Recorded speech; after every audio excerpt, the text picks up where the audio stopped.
I am delighted to be joined by a former teammate, Dion Fanning, now of the Free State podcast. Dion, Happy New Year. Happy New Year, Conan. How are you? You know, I've been thinking, obviously we've chatted a lot. We've done bits and pieces together. We've been in here a few times. Yeah. We probably haven't been on air together since, I think it's 5 years. 5 years, like it's been too long. Yeah, I'm actually offended that nobody thought, we need to get those guys together again. Back together again. They did such great work. Just drifting away. Nobody thought I know that's the thing.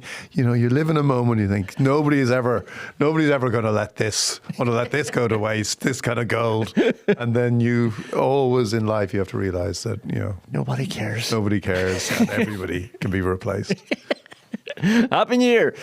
How's everything going? Are you enjoying the podcast? I am, yeah. Not our podcast, your podcast. I've podcast. enjoyed this so far. This is, of course I am. It's going really well. It's a roller coaster. Yeah. Working with Joe Brolly. Yeah. But it's great. We've been amazed at how many people have taken it up and are listening, and it keeps on growing, and we're doing more, and we're doing interviews, we're doing different things, and we're going to do some more different stuff in 2025. Yeah. As long as I can, pin Joe down. Yeah, the hardest part of the job. I'd say it is. Do you know, I grew nostalgia over Christmas because last year, Christmas time, Derry was packed, and I was walking along and I just heard someone shouting, Conan! And I was like, well, it's not my name. My name's Conan, so, Yeah. And they kept coming, Conan! Turned around, packed street in Derry, and Joe Brolly was across the street, gave me the fingers. And then turned around and walked. That was it. He just needed to deliver that message. Yeah. And for some reason, I felt good about that. I was like, what an interaction that was. That's the enigma that is Joe Brolly. Yeah. He gives you the fingers on the street, and you go, right, I needed that. Well, your career is very interesting. We are going to get to the football. Okay. But I was reading a piece in The Guardian, Ronan sent on to me this morning. Sean Ingle did it about what they had predicted in 2000 and what would happen in 25 years' time and how the world would change. And it's before social media, before the internet took off, so they weren't really sort of up to speed of how everything would change. But you're sort of a good case study in how the industry has changed over the, in a positive way. Nobody's looking at that as a warning sign. But so you're Sunday Independent. Yeah. Then you went to Sports Show, Chief Sports Writer, 2016, I think it was. Yeah. And then we did our first podcast then. I remember it was the GA one, but we were getting into Facebook Live. Remember that? That's right. Everybody was jumping into Facebook Live. Sports Show Live. Yeah, exactly. And then you started really having an influence on how the video was being done. Yeah. Then around that time, like the Belfast trial was happening. There was a general election brewing. You were doing the Unfiltered series. So you started moving into Joe. Yeah. Then Currency. Then Free State. It's like, I wouldn't say you've reinvented yourself, but you've continuously evolved as the industry evolved. Well, yeah, it's funny. It's one of those things as well, I think, about working here in Ireland. And I was in London for a long time, but I was obviously writing for the Sunday Independent, where you got great freedom and scope to write about whatever you wanted.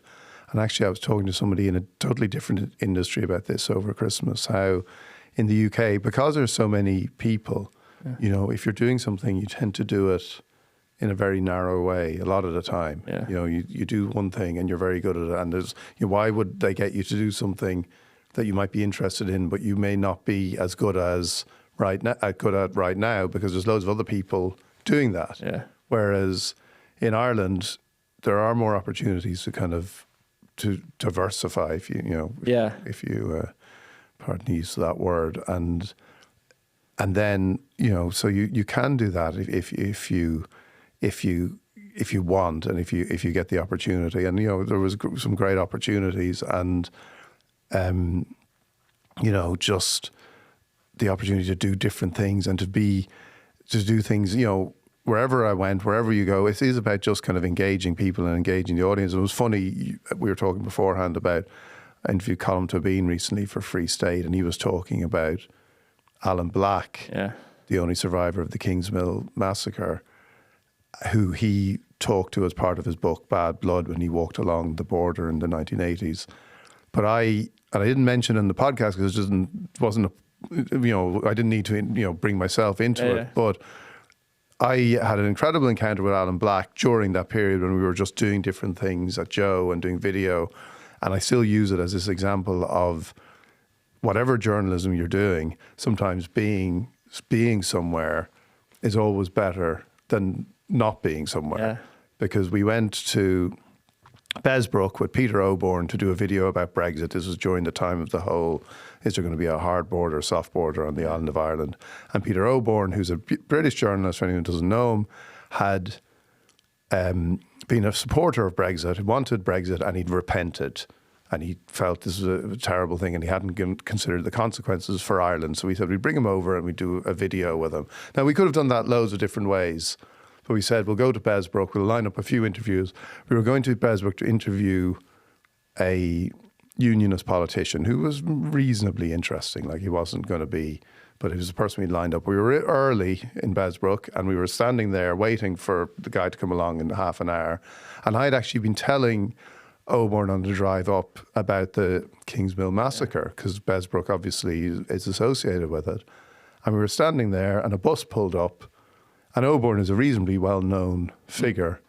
And this man came over, and we had the camera rolling, and this man came over and introduced himself and said, "My name is Alan Black. I'm the only survivor of the Kingsmill massacre." Incredible. And he recognised O'Born, and he wanted to talk about why Brexit was a terrible idea and why you couldn't go back to having a hard border on the island of Ireland because of the violence that he'd experienced and of other people that had experienced.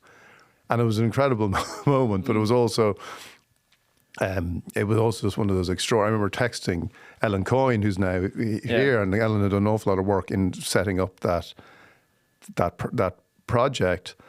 And, you know, she was just like, that's unbelievable. Yeah. That is unbelievable. Now, it's the most extreme example in my career almost of being somewhere and how it delivered something. But it was one of the most extraordinary moments in that kind of career of just, you know, doing whatever we thought might be a good idea at the time. But even you're touching on it there, what might be a good idea as well. I used to teach in Griffith College, a sports journalism course, and I used to ask people, you know, who's your inspirations, who's your favourite journalist and stuff like that, and Ken Early would come up, or you would come up, and I would start saying, if Dion and Ken wasn't an option, who else? You know, I'm thinking somebody who's working in sports, Joe. I'm thinking, but like your names would come up, but almost like people wanted to do the things that you were doing, and I used to make the point that if you go to the Aviva, there's 200 press seats, maybe at least, I'd say. And everybody there is watching the same game, filing the same information. And it's always the task for people, isn't it, to figure out, how do I stand out here now if I'm watching the same game as everybody else? If Dion's covering this piece, what am I going to do a little bit differently? And maybe what's happened off the back of that is some people have, you know, gone one-eyed. I need to take a hard stance on this. I need to do something completely different off the rails. But there's always a story to be found there, I suppose. Yeah, there is. And, you know, when you talk about, like, I don't know how, like, journalism has obviously changed, and it's harder for organisations to make the money they used to make the way they used to make it, with the revenue through, you know, newspaper advertising and all those things that were just, you know, such a cash cow for newspapers that succeeded. But everything has changed. But in a way, you know, some of the things remain. Some of the ways of work remain the same, even though you're different platforms. You've still got to get people's attention. You've still got to tell something that's engaging and different, maybe. And, you know, even when we're doing the podcast now, excuse me, you know, it's definitely different a lot of the time, and it's definitely something new. And I think it is. There are audiences still available for people, and there are audiences still there for people who do good work. Again, it is how you actually make a living out of that is the challenge for everybody. But it's still. I think some of the principles are still the same as they always were. Yeah. What do you say to people you do? You know, somebody says, "What do you do for a living?" Because even I find myself just sort of reverting to, I'm a sports journalist, you know, but I'm not anymore, and it's not what I'm doing. And I do, like, you know, I work on video and I do a bit of strategy and things like that. But it's sometimes easier just to say sports journalist. But yours is obviously, you're still writing, you're still on video, you're still on podcast, you're running a podcast. So what is it? Well, I still say, I don't know, like, I think people are. I say journalists because I think that's what. Yeah. People still just it's just the easiest way of dealing with it. Yeah. But and I think most people now it is.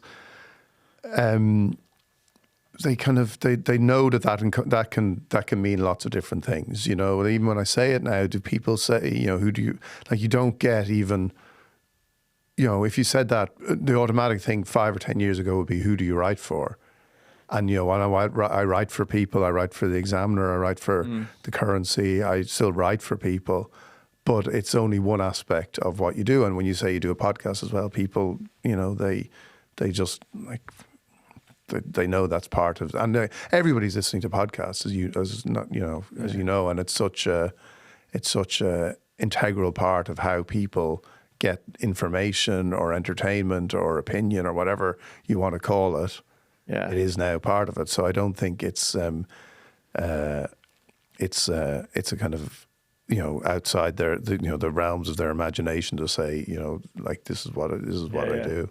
I know you're sitting there thinking, how the hell is he going to segue into? I know I'm interested in that, because again, I have to find some, tricky segues at times when I'm trying to, sort of bring Joe Brolly back to the point.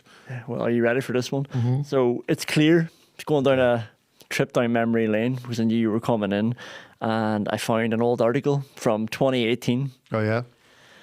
Oh, I know. It's titled "Just When I Thought I Was Out, Mo Salah Pulled Me Back In" by Dion Fanning, and it details how, as the years passed, football started to take on less significance in your life.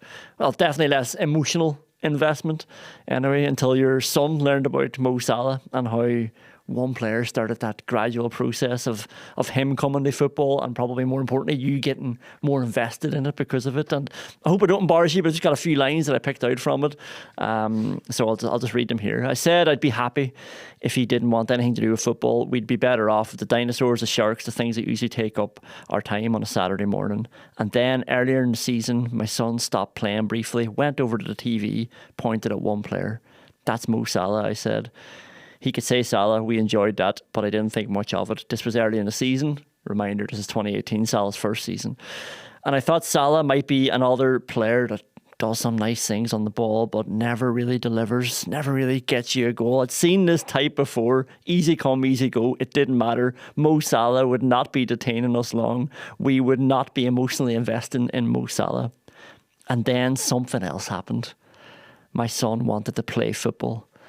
A few months ago, he started to watch football as well, at least for a few seconds, and only when he thought he could see Salah. He'd ask for Firmino too. Is he Salah's friend? And then he began to expect something. He began to ask to see Salah's goals. He smiled and said Salah every time Salah scored. And then my wife began to sit down and enjoy the look on her boy's face every time Salah scored. And of course, Salah kept scoring. 7 years later, Dion, I think Salah continued to keep scoring. I think he continued to have that impact. And maybe this is just all the more beautiful for me now because I'm in the throes 6 months into having a boy ourselves. And I just read this piece. Maybe I didn't say well done at the time, but it's really good. Well, I think it was you who... it was you commissioned that piece. yeah. I had nothing to do with that piece, but I can probably put it on my LinkedIn that I was the editor at the time. Yeah, it's funny because I actually still have that. I found that I have a video of my son Ira when he said he was pointing at the television and he said, "Is that Salah's friend?" About Marie. I still have about Firmino. I still have that video on my phone. And now our Saturday mornings are taken up with the next stage, which is going to DDSL under 11 matches all over Dublin on a Saturday. Created a monster. Coaching a team, like doing a numbers count, figuring out who's going to play. So, I'd look back at the Sharks and Dinosaurs era as a simpler time when you had your Saturday mornings to yourself. But no, the Salah phenomenon is... It's kind of extraordinary. Like I don't know what you can say about how he keeps going and how he's kind of reinvented himself. But he is one of the most, I think, extraordinary players in Liverpool's history. And I think the combination of, I heard somebody saying, Steven Gerrard was the best player they ever saw play for Liverpool. But I would say Salah, because of the combination of what he's done and what Liverpool have achieved during that period, which is huge anyway. I think it's greater because of the fact that they were up against Manchester City. And I also think it's fantastic and phenomenal in terms of how they did it, especially in the Klopp era. Now, I think Slot has been closer to the Klopp model than I actually expected in his early couple of months. I thought he was going to be very kind of Guardiola-like, and it was going to be a bit more more cautious than it has turned out to be. But, I think, I feel the Liverpool era under Klopp, I honestly kind of made, I feel there was a thing about that it transcended the success they had, not just because it was critical that they were up against Manchester City because of everything that Manchester City are facing, 115 charges, 130 charges now, but also that the manner in which they did it was just so relentless that you actually did feel that sense of, right, sport has to be about something. And, maybe part of that period, when you write about, one of the reasons, I wrote that piece was because, and it was actually the Martin O'Neill, or was it? Yeah, it was the Martin O'Neill era of Irish football, especially when it was souring and then Mick McCarthy was going to come in. So you do get jaded watching a lot of this, but also one of those things you're meant to believe as a certain, as a professional in football, if you like, is that, winning and the way you achieve that matters more than how it's done. And Klopp, now they would have won a lot more and they won enough for it to be meaningful, but the way they actually went about doing it was so important to it and so critical to how that bond was, I think, created there and remained and remains. And Salah and all those, the player, that Salah, Mane, Firmino front line, it's still better than, people have been praising Liverpool's strike force this season, and it's great, but it doesn't really compare to that one. Yeah, well, 174 Premier League goals for Liverpool, 231 in all competitions. He's one behind Henry in the same time frame, and we know the sort of stature that he's held in. He's going to blitz Henry's record this season. He's got 17 and 18 in the Premier League already. He's 32. 82 assists, 10 behind Gerrard. Talking about, broke Wayne Rooney's record of most games with a goal and assist in one match. He did it in 214 fewer games than Wayne Rooney. I mean, you're talking about the stuff that he's done there. Obviously, the first Premier League in 3 decades for Liverpool, FA Cup, 2 League Cups, 3 Champions League finals, Club World Cup. Does he actually get enough credit? I mean, broader. I'm not going to push the Messi comparison, but I mean in terms of what he's done for Liverpool and all the legends that Liverpool have, Rush, Stogleys down through the years, Gerrard. Salah is obviously, and probably, is not up there with him. He might be surpassing them.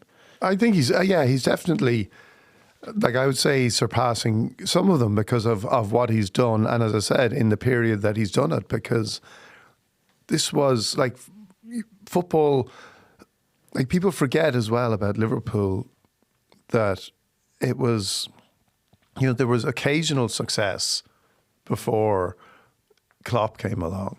They challenged for a league title in 2014. They challenged for a league title in 2009. Came second, I think, in 2002. But between 2009 and 2014, the very existence of the club was kind of up for grabs. FSG bought it because, of what had happened with Hicks and Gillette. And when in that period, a year after that title challenge in 2009, Liverpool had to kind of provide undertakings to the Premier League that they would be a going concern at the end of the season. That's 15 years ago. It's not ancient history, really.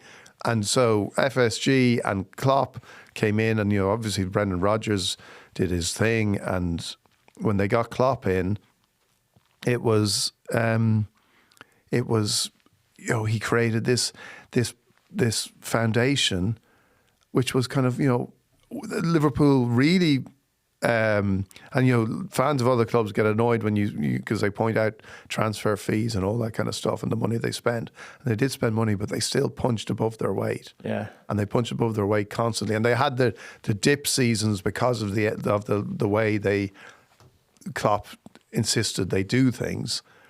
But it was an extraordinary period, and what's extraordinary now is, and hugely down to Salah, and like Slot obviously has done an incredible job in taking over and continuing and evolving it. And again, in a way that I thought it would evolve, but not the way it has evolved.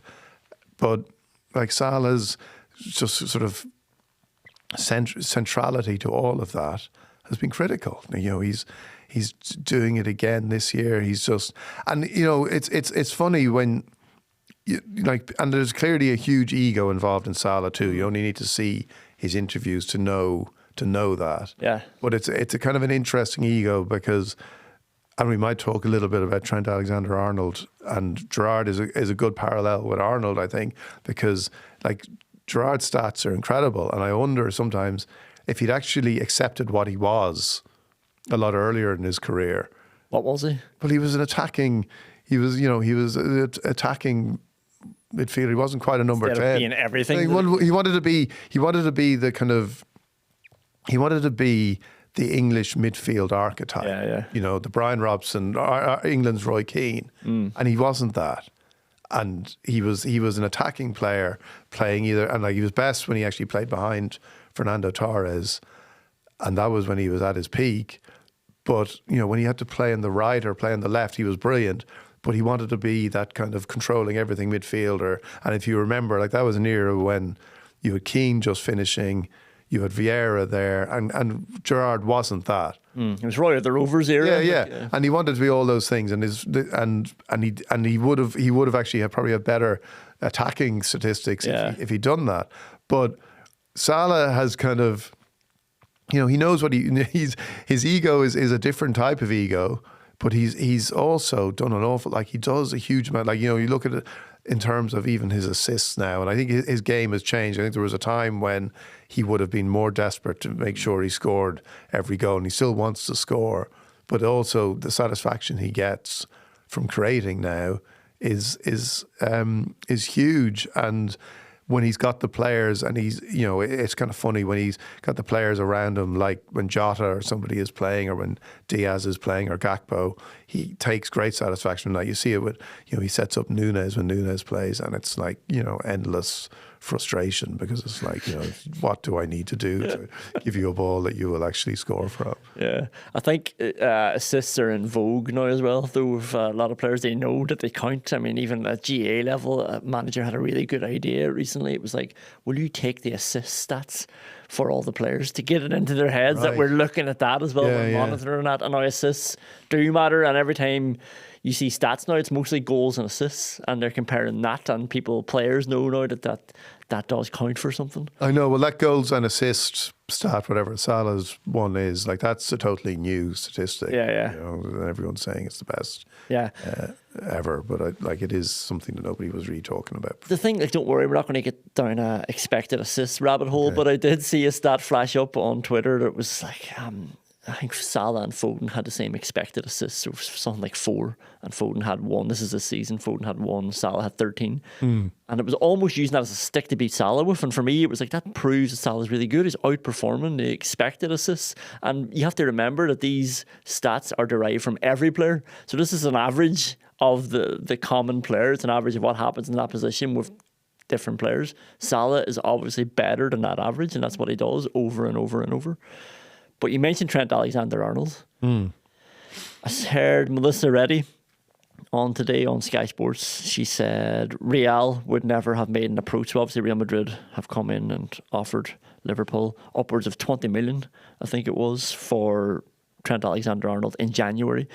She said Real would never have made an approach to Liverpool if they didn't receive encouragement on the player's end. We have to remember he's in the middle of a contract negotiation, so it benefits him for Real to show their hand. Like, what's 20 million going to do for Liverpool? I mean, you wouldn't get far in the Premier League with that sort of money. I think Aston Villa bought Lewis Dobbin for 12 million. I know. This is what that money's getting you. No, well, I think it's kind of, again, and maybe, you reach a certain point in your career where you refer to things that happened before and you think, right, look, this is very similar. But, we're talking about Gerrard and that kind of thing that happened to him, that he wanted to be something. I actually think the question that should be asked about Trent Alexander-Arnold is, why do Liverpool want to keep him? Because, clearly they've messed up in terms of not having a contract where they can sell him. Yeah. But I don't think they see any logic in, just because we haven't got that contract, why would we give him now? We're now almost sort of negotiating with ourselves. Why would we give him a contract that staves off somebody who can sign him on a free transfer and spend way over what we really would like to on him, when also he's probably reached a point where you think, well, can we...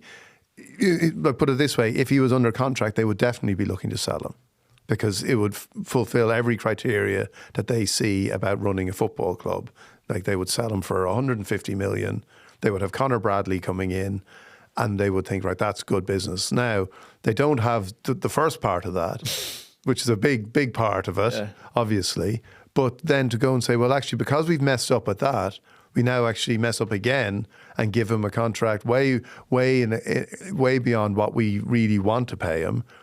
When, and this is the critical thing, when he is clearly kind of decided he wants to be something else.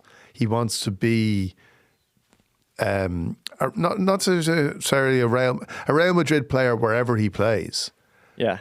And I think that kind of, you look back at last season, and that whole, again, and this is the thing, this idea of Trent Alexander-Arnold as a midfield player that kind of took hold last year, encouraged by Klopp, it must be said to a certain degree, Pep Lijnders, his assistant, who came up with the idea.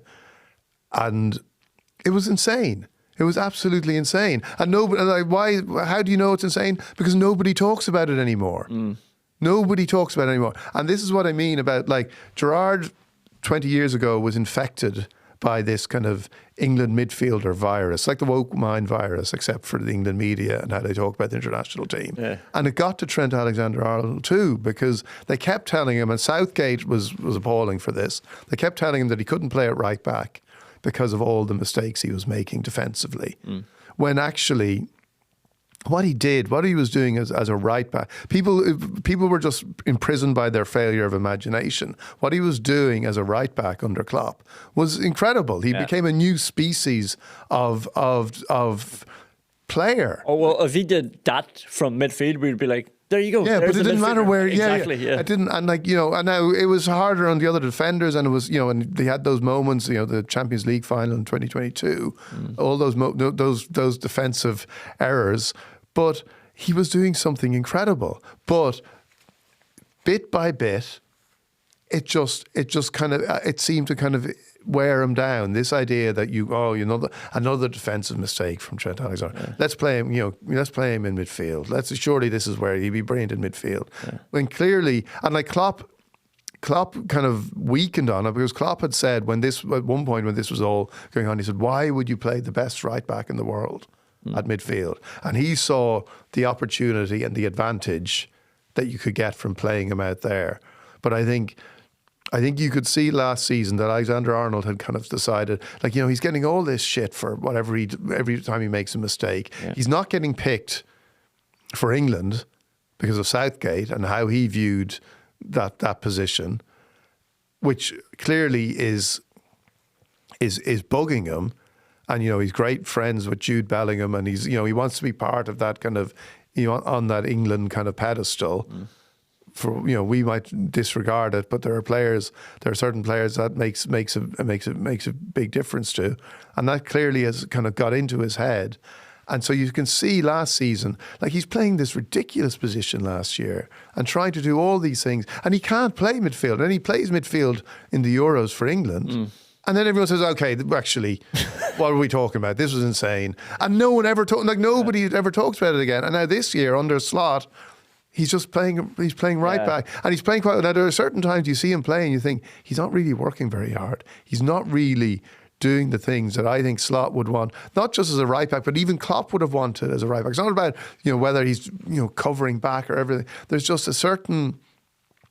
he's become a certain kind of languid player that I think, again, sort of reveals something about how he sees himself right now. And I feel clearly the problem is that they're not going to get any money for him if he goes, but let him go. Move on from it. And again, the whole idea, the whole discourse, like Liverpool fans he's so angry about this that, he's going to tarnish his legacy and all that kind of stuff, and, sign a contract so they can get some money for you. All this. Yeah, that's bizarre, because what's to say that Liverpool would sell him and if he signed a contract? I mean, you can't take that risk. What's to say Madrid would pay 100? Why? But it's not like it's not up. They've made a mistake. Yeah.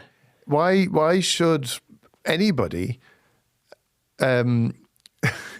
compensate their employers for a mistake they made by saying, oh yeah, you're going to give me, you might still sign me, but you might sign me on half the wages you're going to give me, And now everyone, because of the money involved, people say, well, you can afford that, and he can, and I get it. Like, he's come through at Liverpool, and he's been a player there since he was 6 or 8 or something like that. But at the same time, it's professional sport. Like it's and he's going to move on, and let him move on, and also just accept that in moving on, you probably, like, I can see, I think there is a logic from Liverpool's point of view, a really compelling logic from Liverpool's point of view of why it's the right time to let him go. Now, as I said, if they had a transfer fee, it wouldn't even be, they'd just be thinking, here's Conor Bradley, a brand new right back who's come through, and we can make a profit on Trent Alexander-Arnold. They haven't done that, but the argument that because they haven't done that somehow Trent Alexander-Arnold should actually forego some of the profit he's going to make is crazy. Yeah, well, I have to check myself sometimes when I'm talking about the Trent thing, because as you know, and I'm sure you spend many days thinking about it, the Jack Grealish, Man City, Aston Villa saga is very close to the bone. But I found myself sort of on Trent's side, being like, well, of course he'd want to go to Real Madrid, although I know how much impact the Grealish thing, leaving Villa, the legend, how cool would that be to do this stuff with your club? I think it's different though, because you're touching on the Gerrard comparison there a few times, and like you often hear that, he could be a legend like Gerrard, but I mean, he's already, like, Gerrard won 2 FA Cups, Trent's won 1, and he might win another this year, who knows. He's won 2 League Cups, Gerrard won 3. They've both won a Champions League. Trent's been to 3 finals, Gerrard's been to 2.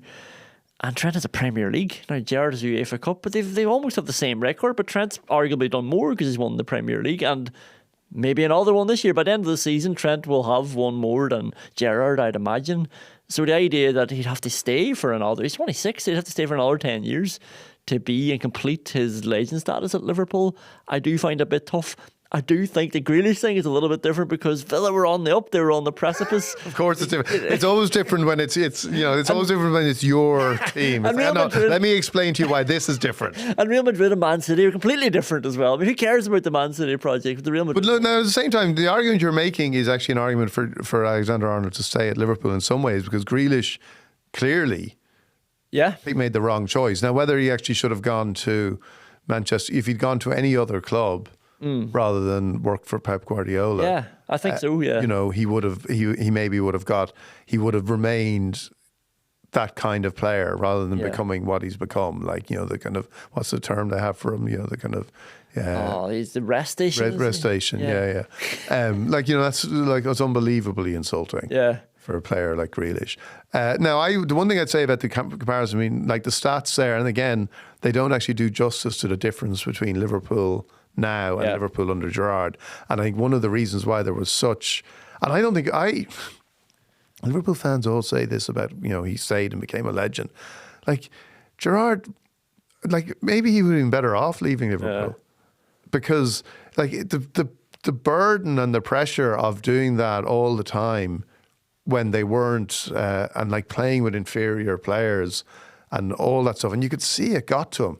Like, and Now, and nobody would say, and you know this from watching Steven Gerrard as a manager at Aston Villa, nobody could also say that, becoming a legend at Liverpool led to lifelong contentment for Steven Gerrard, because he is the most fatalistic, doom-laden, one of the most fatalistic, doom-laden professionals who's ever been. Like, playing those bad teams probably contributed. Probably did. Like, and in that sense of everything is going to, things are going to go wrong again. Like that was Gerrard's starting position was always everything is going to go wrong. Everything's always going to wrong. We need somebody to do something from there, and that's how he managed Villa. It was like, we need somebody to do something. I can't help them. But whereas as a player, he could actually do that. But the famous story about when Rafa Benitez took over at Liverpool in 2004, and he went out to see the Liverpool players who were with the England team at the Euros. Yeah. And the first thing he said to Gerrard in that very Rafa blunt way was, he said, you run about too much. And Gerrard said, I don't think you realise how bad we are. And like that, but that was always his mindset. No matter what happened, he always had this sense that we are bad, and I might have to do something about it. Yeah. Whereas you do wonder if he'd gone to a team, it wouldn't have meant as much. But if he'd gone to a team where that wasn't the responsibility, you're playing for Chelsea or you're playing for Real Madrid or Manchester United. Yeah. You don't have to save everybody. Yeah. You just do your job. He's done that job. Yeah, don't you worry about that. Now, that's what I mean. Like Trent Alexander-Arnold's position is entirely different. He's playing in a successful Liverpool team. Nobody, like even Salah, all these people, like it is like if you look back on that time when Gerrard was just, all routinely described as a saviour. Now there isn't that sense, and it's like the only person who was seen in that light was Klopp. Yeah. And now they've got a manager who's like in an extraordinary way just not surpassed it yet, and I think there's a longer way to go in this season than some people think, but he's actually kept it going and kind of made people think, what Slot has done is kind of incredible, because he's, the way he makes changes, the way he seems to be actually thinking in a way that, I saw him as, and when you read about him, he was such a Guardiola admirer. I thought we were going to be dealing with yet another Guardiola clone, just sucking the life out of football. Yeah. And he hasn't done that. But Trent Alexander-Arnold's position is entirely different to Gerrard's in that he's part of a successful team. The team can function and is going to function with him as a component part if he does what he's asked to do, but they'll also survive without him. So, I think in some ways when you list the stats, it doesn't really do justice to what he can achieve there. But equally, like players' careers, like it would be, if he decides to stay, Liverpool fans will be delighted. But again, it's like, I don't know. Like, I think if you analyse it, I think if Liverpool got him to stay and signed a contract, they'd look in 2 years' time and think, maybe we should sell him now. Yeah. So I don't think either way, it's not going to end with him playing the rest, being a one club player. Because at a certain point, Liverpool would look at it and say, actually, there's a value in letting this guy go now. Yeah. And so the fantasy probably doesn't exist in this case. Yeah, I think Arne Slot sort of really shows off the model that Liverpool have as well. So obviously Ruben Amorim was heavily linked with Liverpool at the time. And I think I got that, maybe they just thought there'd be too much change if this guy comes in. And it's sort of what we're seeing at United now, where he has a way of playing and he wants to play that way, whereas Slot has obviously adapted a little bit and taken the team that Klopp had and tweaked it in a way that he wants them to play and thinks he can improve on. Whereas Amorim, and it's tough, like this is really an indictment on the regime above him. Like they've brought him in at the worst time. They've brought him in the summer. They've brought him in the busiest period of all time. He can't train with him. He has to play game after game. And he's left with this mess of a team that he couldn't put his own print on. But also, I'm looking at it thinking, like, do you have to stick to this system? It's not working. Yeah. Your wing backs obviously Carragher did the analysis on it. They're not playing the way you want them to play. I don't think you have the players to do it. Liverpool are playing United this weekend, and all the talk is that United are in a relegation battle. Now, there's half a season to go. United are 7 points above the drop zone. You'd imagine that they won't drop all those points. I think there's 4 teams that have to get more points than them, and 7 more points in Ipswich's case over the second half of the season to actually beat United and let United come into the relegation zone. But like, this is a reality. People are actually talking about this. Amram's talking about it. Adidas weren't taking any risks when it came to signing a contract with United. I read on the Indo today that Manchester United's 900 million kit deal of Adidas could be terminated by the German sportswear giant if the club were relegated from the Premier League. Adidas has the power under the terms of their 10-year agreement to scrap the entire 90 million a year contract at one full season's notice if the club drop out of England's top flight, or they can cut it in half. 45 million a year. So this is the biggest kit supplier in the world that were prepared for the day that Man United would be in a relegation battle. And now this is the prospect that's facing them now against Liverpool. Yeah, I think like the Amram stuff, I think United have a bigger problem than Amram, and it comes back to what you said about like his appointment and why he was appointed now. And, you know, it is really significant, I think, that he actually asked, when they came to him, he actually asked, can I come in the summer? I want to come in the summer. I want to stay. And everyone framed it as, oh, he wants to stay at Sporting, he's loyal Sporting, all this kind of stuff. But there were obviously other reasons why he knew going now would bring huge risk with it. But the reason why, and this is, I think, this is the crisis for Manchester United. And you know, you've referenced it when you said talk about higher ups. Like the reason why United couldn't take that very reasonable, pragmatic, sensible course and maybe leave Ruud van Nistelrooy there or do something like that was because, and if you read any reporting on this, it's because Jim Ratcliffe wanted a saviour. He was like looking at Dan Ashworth had come in with, you know, done his, like he'd had all his kind of, you know, he put all his inputs in and he did his spreadsheet. All that mumbo jumbo. Yeah. And he came out with a short list, which was, you know Eddie Howe, Graham Potter, Thomas Frank, you know, all the kind of Sir Gareth, all the names of English football. And Ratcliffe looked at that by all good accounts. Ratcliffe looked at it and said, like, what the hell is this? Who are these people? Get me one person. I don't want to be going back and forth with a bunch of, you know, no marks. Yeah. Get me a saviour. Yeah. Essentially, find me the man. So the message went out from Manchester United. Jim Ratcliffe wants a man, like he wants a guy, and we got to come back with a guy. Yeah. And so, like when Amram said this, he said they told me it was now or never. Why? Yeah. Why is it now or never? They can move on to somebody else. Like that doesn't. If you talk about the Liverpool model, even in terms of signing players, Liverpool never did that. They didn't say, oh, we'll get someone further down the list. Yeah. They said, this is the player we want. Van Dijk, for being a great example. Alisson being another example. The manager, surely. And especially when you could have appointed Amram in the summer anyway. What happened in the summer? Yeah. Because at that point, Dan Ashworth was a great guy. The best sporting director in the world, Jim Ratcliffe said. Yeah. Because he hadn't started working yet. Then next thing, Dan Ashworth makes two critical missteps. One, he says, keeping Eric Ten Hag was nothing to do with me. Jim Ratcliffe doesn't like that. And then he produces this list with Eddie Howe and Gareth Southgate on it. And he's like, okay, Dan Ashworth is no longer the best sporting director in the world. He's somebody we don't really need anymore. Now I want somebody to find me the manager we need. Yeah. And the problem Manchester United have, and you know, this will be familiar to anyone who has worked in an organisation where there is a very, very powerful figure who seems to run things on a whim.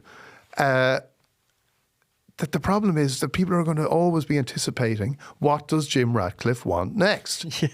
What does he want now? Because already we've seen that what he wants can change all the time. Like Ratcliffe said in February that, you know, the style of football at Manchester United is going to be set by, you know, Dave Brailsford, I don't know why, you know, Jason Wilcox, all these people. Jason Wilcox got credit for one of the the cup, was it the cup semi-final or the cup final? The cup final, I think he got given credit for tactical. So whoever came in was going to be working, and you know, this is a common enough idea in football, they'd be working to the blueprint set down by that huge football committee, Dan Ashworth, Jason Wilcox, Brailsford for some reason, all these guys, they would set it down and the coach would come in and adapt to that style of play. Then they went and got, so presumably that's why in the summer Amram wasn't the man, because of the way he plays. And he seems completely wedded to this. And Liverpool by many accounts, when they looked at him, they thought, well, he insisted he was going to play this way. He said, well, that doesn't suit us because we've got players that we don't think will suit that way. Manchester United clearly aren't that concerned. They just keep spending money on players that they then decide they don't want. So that didn't matter. But they looked at it this summer, decided not to do that. But then Ratcliffe decides this isn't working. We'll take anything. So Amram might need to change, and he might need to kind of tweak his model in the short term. They won't be relegated, but like he might need to do something in the short term. But the bigger problem Manchester United have is Jim Ratcliffe. And the bigger problem that Manchester United have with Jim Ratcliffe is two things. One, you're dealing with somebody who clearly just, this is how he operates. And, you look at it in terms of like the cutbacks they're doing, the redundancies they've made, like the Christmas party being all these like small little things. Imagine if it was the Glazers making these decisions. But at the same time, he's doing it for the Glazers. Yeah. There's Glazers still own the majority of the club. Yeah, like this is the thing. Like this is the thing that Jim Ratcliffe is out there being the minority owner. Now he's kind of growing. His stake is growing all the time, like bit by bit. But minority owners can have a big influence on any organisation, and he's doing that now. And yet he's doing it for the Glazers. But they've shielded themselves though. So like they're getting all these cutbacks, they're getting all this streamlining, but now they're not getting any of the criticism that they would have gotten if they did it themselves, because Jim was the man. He was coming in to be the football guy or run the football side of things. So now people think, or they definitely have some sort of subconscious that the football side is now taken care of because Big Jim's in. But Big Jim is just railroading everything. He's raising things. I know, but there's no evidence. It's not like there's no evidence of, he's got a fantastic track record in taking care of the football side of things. And then you ask yourself, well, what does the football side of things mean? I remember, writing about this when he took over, saying at a football club, is the football side of things not everything? You know what I mean? What is, like, when you're actually making redundancies of people who work at Old Trafford, when you're letting people go, when you're doing all that kind of stuff, is that like, what's that got to do with football? Yeah. So like he's obviously more like, and he owns 28% of the club. So it's a substantial minority shareholding. So he's doing a lot more, but at the same time, ultimately, until they can sell it, until they can get out further, like he's trying to increase the value of the club for the Glazers. So as you're right, like he's taking the PR hit, but he's also ultimately serving them, or ultimately serving the value of the club. Yeah. And in the meantime, you're making these decisions based on what? And based on his whims. So like Ruben Amorim, and there is a touch now of, David Moyes with his 6-year contract about like, this is the way I'm going to do it. Because like you can lose control of that very quickly. And I think you can lose control of it even quicker when you have someone like Ratcliffe, who already, we know, like, I know he may be sitting here and like he's the Sun King, and everyone, like Ruben Amorim is basking in the glow of being the favoured son of the Sun King right now at Manchester United, and thinks, this is fine. I've got the backing of the big man. Yeah. Big Sir Jim is on my side. But that doesn't last. With people like Jim Ratcliffe, that can change in an instant. Yeah. And it can change in, Dan Ashworth, best sporting director in the world, then took gardening leave. Jim Ratcliffe doesn't really believe in gardening leave, doesn't understand that as a concept. Comes in, he suddenly Ratcliffe picks up the paper and sees that, Omar Barada did as well. They said that, Ten Hag was nothing to do with us. It wasn't my call, Jim said, like somebody who made this decision. who kept this loser on? If I'm looking for somebody, and he's at some point he's going to be looking at Ruben Amorim. If he keeps doing what he's doing, he's going to be looking and going, who appointed this guy? And all these guys underneath him, but it wasn't me. And everyone going, oh Jesus, boss, sorry. Yeah. We've done this to get rid of him. Well, you make a decision, and they're all just trying to second guess. What does Jim Ratcliffe want? And like that might work. And, there are examples where it works in organisations because that person at the top, the capricious billionaire owner, has good judgment. But when the capricious billionaire owner doesn't necessarily have good judgment, who knows what's going to happen next? Yeah. And Manchester United, in every sense, don't know what's going to happen next. Well, a la the Man City win, their only result in the last 6 games, maybe a win against Liverpool is a thing that will start to turn it around for Ruben Amorim. Dion, thanks very much. That was quite a tour de force from your career to Jim Ratcliffe. I really appreciate it. Thanks, Conan. Thanks for having me in.